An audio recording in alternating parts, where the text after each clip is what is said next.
Petri Wine brings you Basil Rathbone and Nigel Bruce in the new Adventures of Sherlock Holmes.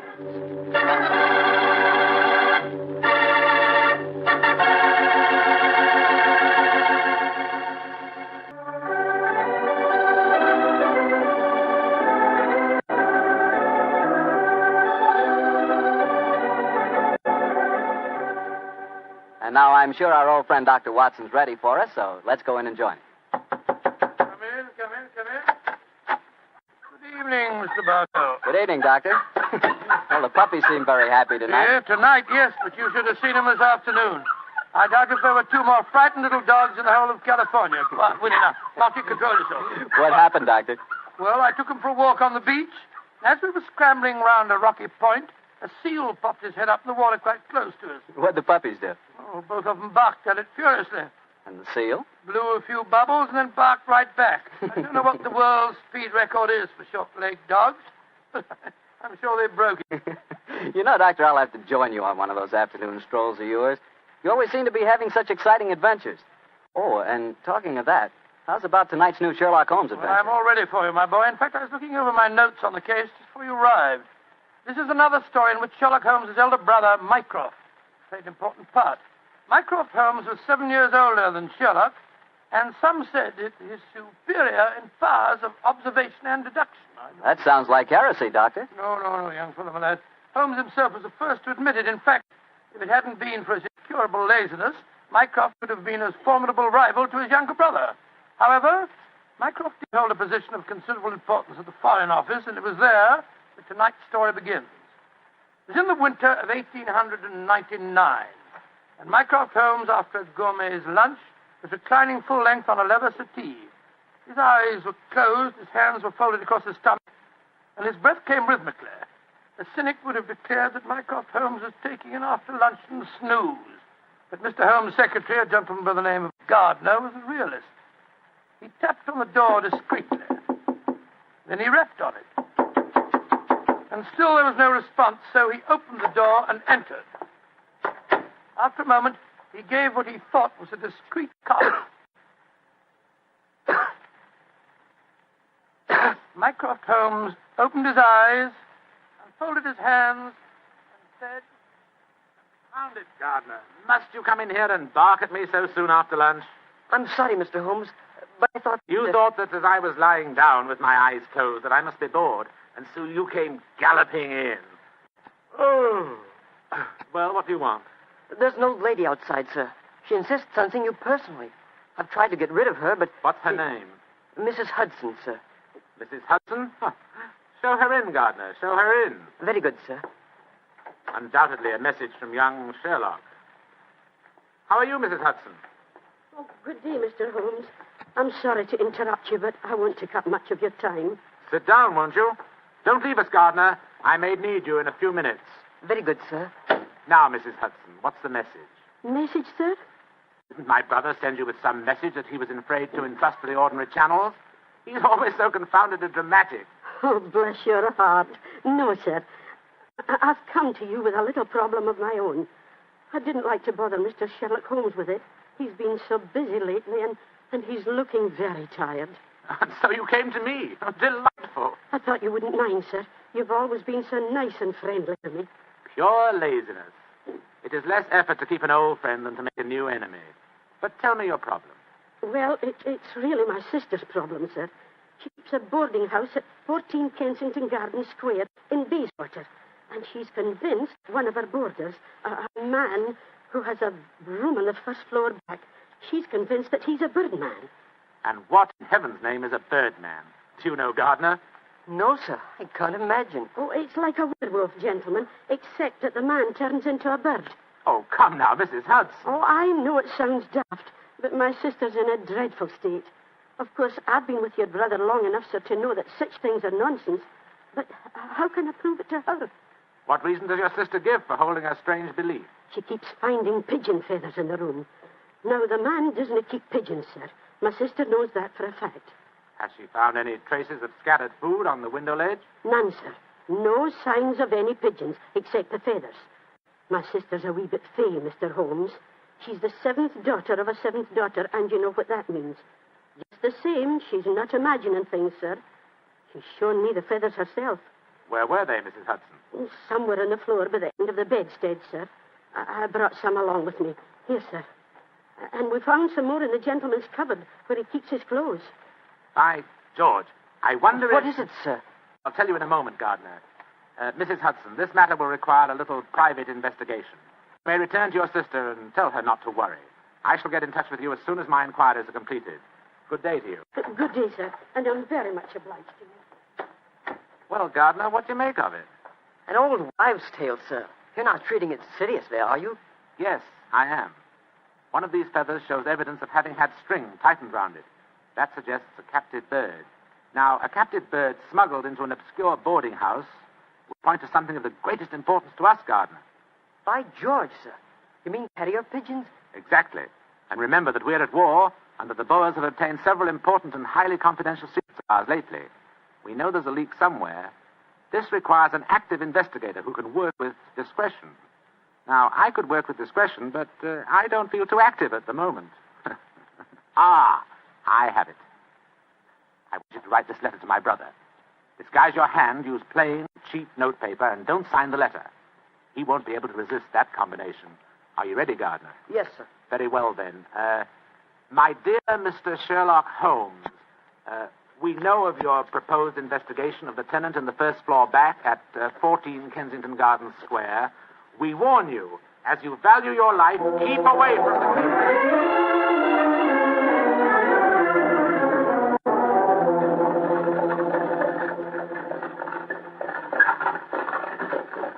We warn you, as you value your life, to keep away from the case. And that, my dear Watson, is why we are driving towards 14 Kensington Gardens Square, disguised as building inspectors of the London County Council. Well, I must say it's a very challenging letter, Holmes. Unsigned, Yes. I notice. Written on cheap notepaper and in a disguised hand. No clue there, I'm afraid. Well, we're entering the square, Holmes. Let's stop the cab here. You can drop us here, cabby. Right you are, Governor. It would seem a little incongruous in these costumes for us to arrive in a cab. Yes, I suppose so. Here you are, cabby. Oh, thank you, Governor. Supposing this mysterious tenant of the first floor back should be in his room when we get there. We must hope our disguises are convincing and keep our wits about us. Now, this may be a trap. Yes, just what I was going to say. After all, you've never heard of 14 Kensington Gardens Square until you received an unsigned letter 2 hours ago warning you to keep away from it. I don't like the look of it. There we are, number 14.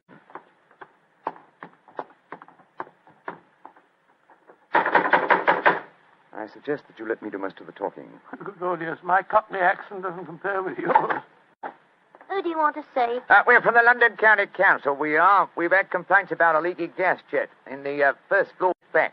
Oh, that's Mr. Green's room. He ain't home. That don't matter, my dear. We'll go up and take a look. Come on, Bertie. Right, you are, Alfie. Want me to show you the way? The missus is out shopping. No, thanks, dearie. Me and Bertie can't get lost, can we, Bertie? No, of course we can't. Of course we can't. Oh, look at him laughing. Come on, Bertie. Oh, I do like to be beside the seaside. Oh, I do like to be beside the sea.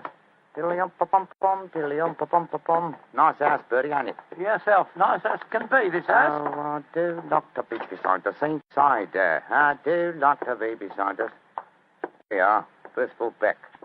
Better make sure the bloke ain't home. Oh, I do like to be beside... No, he ain't home, Alfie. Huh? No, well, all right, let's go in.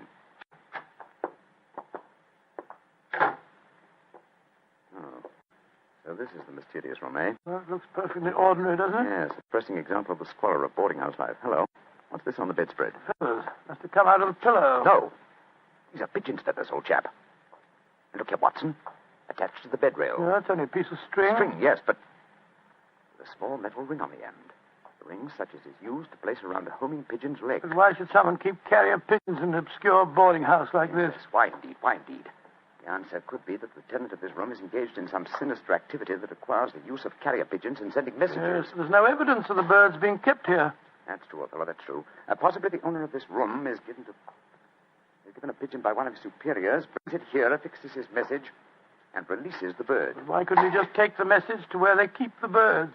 Well, in that way, he would run the risk of being picked up with dangerous and incriminating messages on Well, it. what kind of skullduggery involves the use of carrier pigeons, do you suppose? We're at war with the Boers in South Africa, Watson.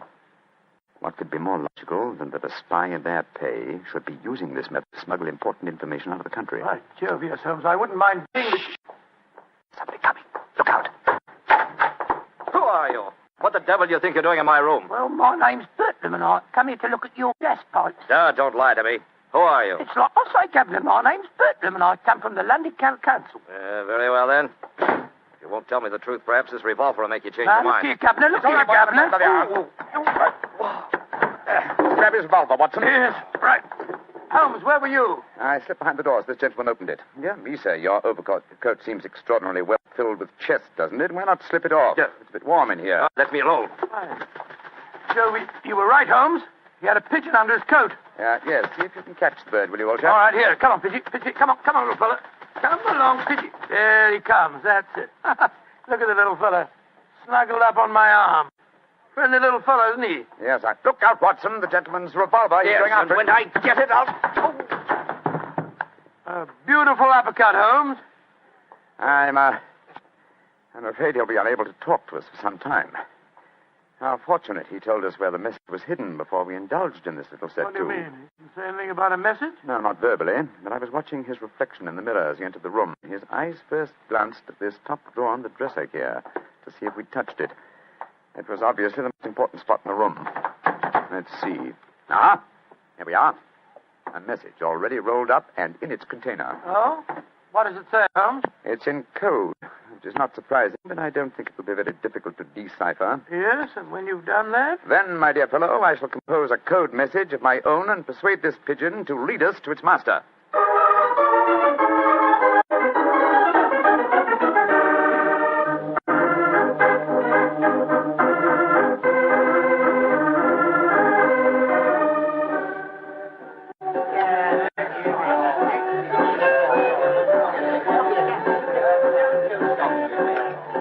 I can see from your puzzled expression, Watson, that you're wondering why I brought you to Dexter's Music Hall in the Edinburgh Road. Well, I must confess I was confused, Holmes. First of all, we go to Baker Street and you spend hours poring over some obscure book.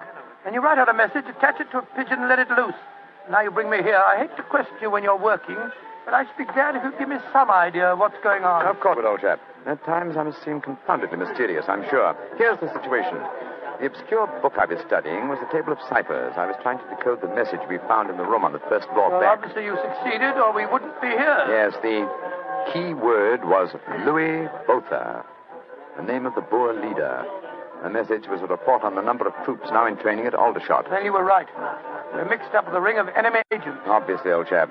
So I kept the original message and composed another using the same code and dispatched it by carrier pigeon. Well, what did you say in your message?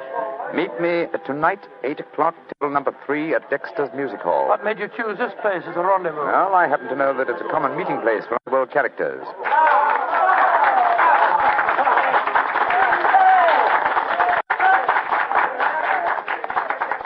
And which is table number 3? The one over there in the corner. I reserved it. Then why don't we go and sit down there instead of standing at here at the back? I thought we'd give our visitor the opportunity of showing his hand first. He won't be expecting Sherlock Holmes and Dr. Watson, I fancy.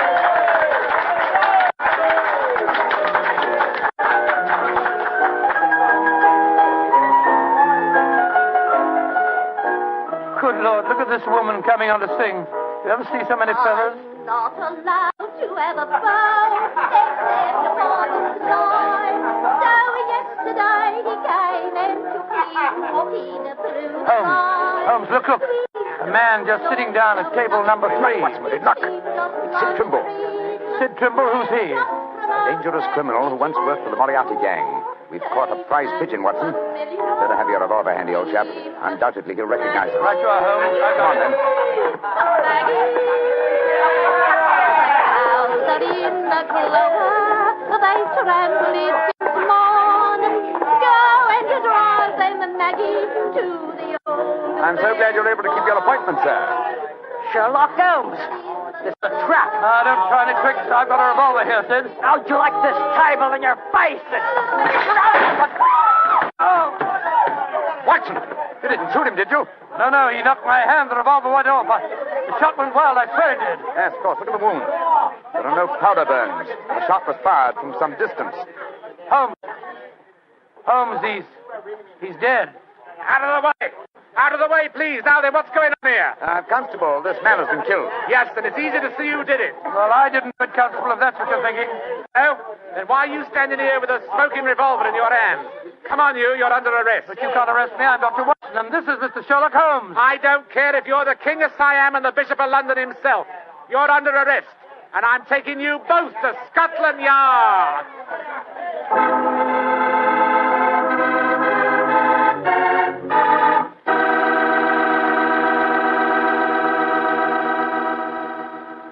Dr. Watson, that was really one for the books.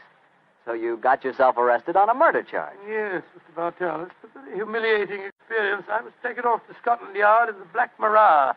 Just like any common criminal. The wretched constable wouldn't listen to a word that I'd got to say. Well, Sherlock Holmes went with you, of course.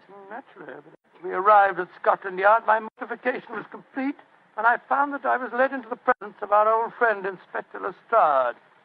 Holmes spoke to him at some length, but I could see from Lestrade's expression that my position was a very serious one. Now I can see what it is, Mr. Holmes. You see, I know you both. But I must say there are lots of them here at the yard as don't like what they call your high-handed methods. But, Lestrade, personal likes or dislikes have nothing to do with this. No, of course they haven't. It's purely a matter of evidence. Well, I know that, Dr. Watson. And the constable's evidence was as clear as the nose on your face. The dead man was shot through the head, and you were standing in front of the body with a drawn revolver But, in your hand. my dear Lestrade, there were no powder burns on the wound. Yeah, that's what you tells me, Mr. Holmes. But I'll have to wait for the official report on that. The police surgeon's examining the body now. You understand, gentlemen, I'm not saying I'm sorry that Sid Trimble's dead. He's been a thorn in our side for a good many years. In fact, here's the police surgeon now. Dr. Hendricks, this is Mr. Sherlock Holmes and Dr. Watson. How do you do? How do you do, gentlemen? I'm a great admirer of you both, and I'm sorry to see you in such a very unfortunate plight. Thank you, Doctor. Thank you. What were your findings, Dr. Hendricks? Well, I've just extracted the bullet, Lestrade, and I'm very much afraid it's the same make and caliber as the one missing from Dr. Watson's revolver. Yes, but that doesn't prove that I fired the fatal shot. A 45 Colt's a very common weapon, Doctor. It proves nothing. Dr. Hendricks, as I was just saying to Inspector Lestrade before you came in, the only fact that would show my friend guilty would be powder burns on the wound, thereby proving that the bullet had been fired from close range. I entirely agree with you, Mr. Holmes. Then, as there were no powder burns on the... But there are powder burns, Mr. Holmes. What? Very distinct ones, too. Lord, I don't understand, Holmes. I'm sorry, gentlemen, to be the bearer of bad tidings, but I have my duties to perform. Yes, and I'm sorry, too, Dr. Watson. Huh? I'm afraid I'm not going to be able to let you leave here. Of course. You must consider yourself under arrest.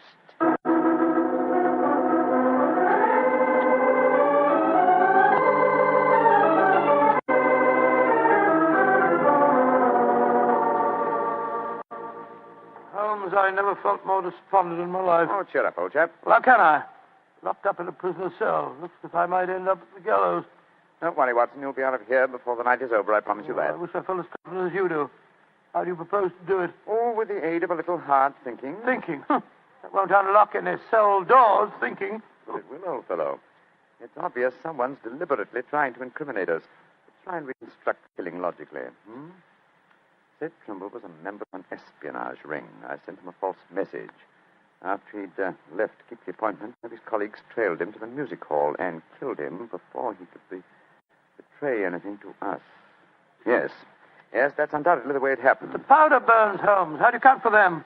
There were none just after the shot was fired. We know that. And yet Dr. Hendricks assures us that there are very distinct powder burns now.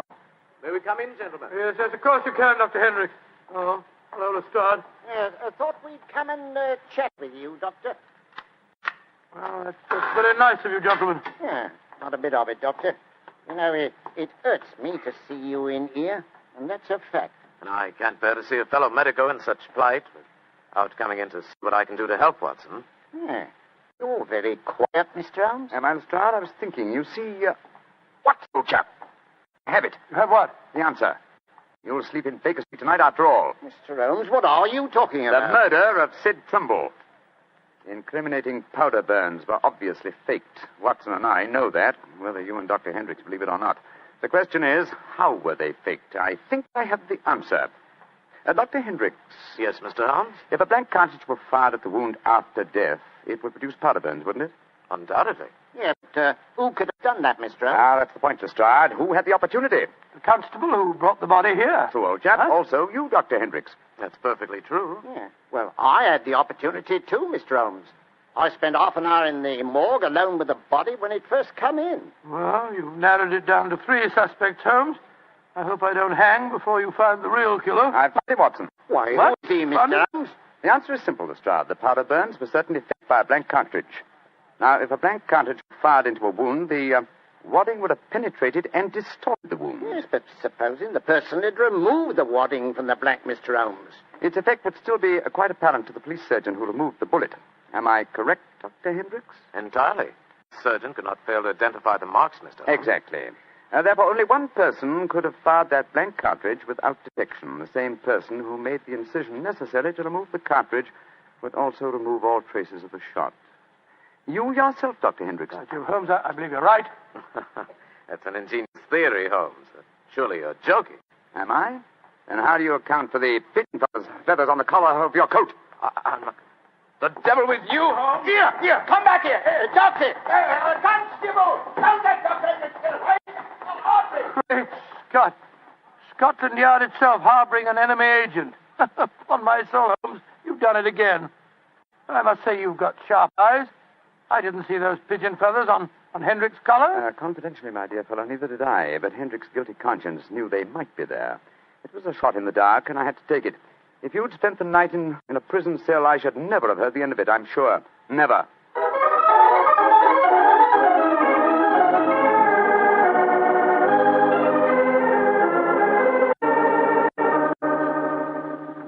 I want to see Mr. Mycroft Holmes, please. Follow me, Mrs. Hudson. He's expecting you. Aye, sir. Ah, there you are, Mrs. Hudson. Come and sit down. Oh, thank you, sir. I got your message and came over right away. In the first place, Mrs. Hudson, you may tell your sister that she needn't worry any more. I'm sure she'll find no more pigeon feathers in her room on the first floor back. No, sir, thank you. But she knows the fact, because the birdman left her yesterday for good. Some strange men came and took him away, and today she's let the room to a nice young commercial traveler. I'm really sorry to have bothered you with her troubles, sir. I'm very glad you did, Mrs. Hudson. Thanks to your information, an enemy espionage ring has been broken, and the British government is deeply grateful to you. You're always one for a joke, aren't you, Mr. Holmes? Well, I'm glad you're not angry with me. I'll be going now, sir. Just one more favor I'll ask before I go, though. Anything, Mrs. Hudson. What is it? Please don't tell your brother about this, sir. He'd be so angry with me for wasting your time.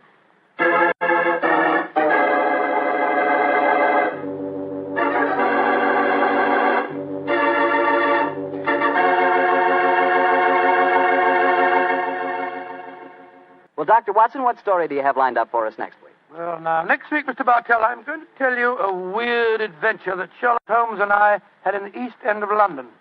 It concerns a most unusual stage play, a badly frightened actor, and a blood-stained razor. I call it The Strange Case of the Demon Barber.